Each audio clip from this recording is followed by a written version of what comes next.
अभी आपको खबर आ गई कि बताते चले जहां 8.86 एकड़ जमीन फर्जीवाड़े से जुड़ा मनी लॉन्ड्रिंग का मामला सामने आया है।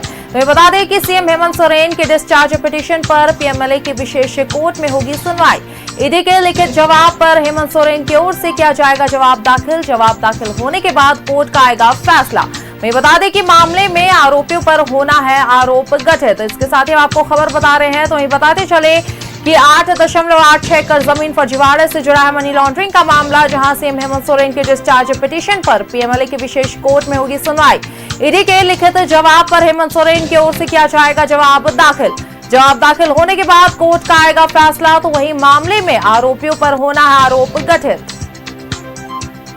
ऐसी खबर पर अधिक जानकारी के साथ सहयोगी दीपक हमारे साथ जुड़ गए। जी दीपक, खबर सामने आ रही है जहां 8.86 एकड़ जमीन फर्जीवाड़े से ये पूरा मामला जुड़ा हुआ है मनी लॉन्ड्रिंग का, जहां सीएम हेमंत सोरेन की डिस्चार्ज पिटीशन पर विशेष सुनवाई होनी है। क्या कुछ अधिक जानकारी से लेकर? जी बिल्कुल, देखिए 8 एकड़ 86 डिसमिल जमीन से जुड़ा फर्जीवाड़ा मामला को लेकर के मुख्यमंत्री हेमंत सोरेन की ओर से डिस्चार्ज पिटीशन फाइल किया गया था और उस पिटीशन पर एक लंबी सुनवाई हुई और लंबी सुनवाई के बाद रिटर्न में आर्गूमेंट देने के लिए कोर्ट में तिथि निर्धारित की थी। तो पिछली तिथि को ही जो है ईडी की ओर से रिटर्न जवाब दाखिल किया गया था और उस रिटर्न जवाब पर हेमंत सोरेन की ओर से जवाब दाखिल किया जाना था, जो जवाब दाखिल कर दिया गया है। अब कोर्ट का आप देखना होगा कि क्या कुछ फैसला आता है, क्या मुख्यमंत्री हेमंत सोरेन को इस मामले में राहत मिलती भी है या नहीं। लेकिन जिस तरीके से 8 एकड़ 86 डिसमिल जमीन फर्जीवाड़ा मामले में ईडी ने जो कार्रवाई की थी और कई बार कार्रवाई की थी, मुख्यमंत्री हेमंत सोरेन को एक के बाद एक 10 बार समन जारी किया गया था और 10वें समन पर 21 जनवरी 2024 को पूछताछ के बाद गिरफ्तार किया गया था।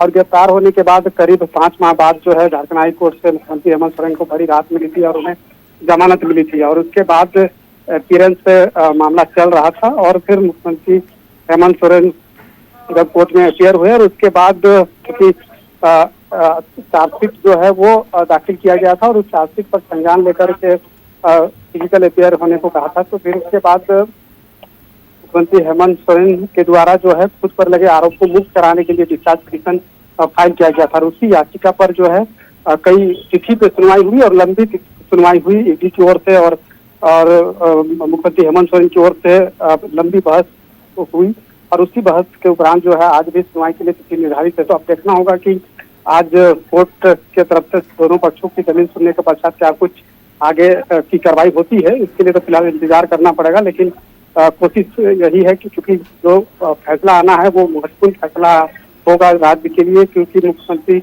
हेमंत सोरेन से जुड़ा यह पूरा मामला है और मुख्यमंत्री हेमंत सोरेन को अगर राहत मिलती है तो उसके बाद ईडी का क्या रूप होगा, या फिर मुख्यमंत्री हेमंत सोरेन को राहत नहीं मिलती है तो उसके बाद हेमंत सोरेन का क्या रूप होगा, ये देखने वाली बात होगी। जी बिल्कुल दीपक, चलिए बहुत बहुत शुक्रिया हमारे साथ जुड़ने के लिए और ये तमाम जानकारी साझा करने के लिए।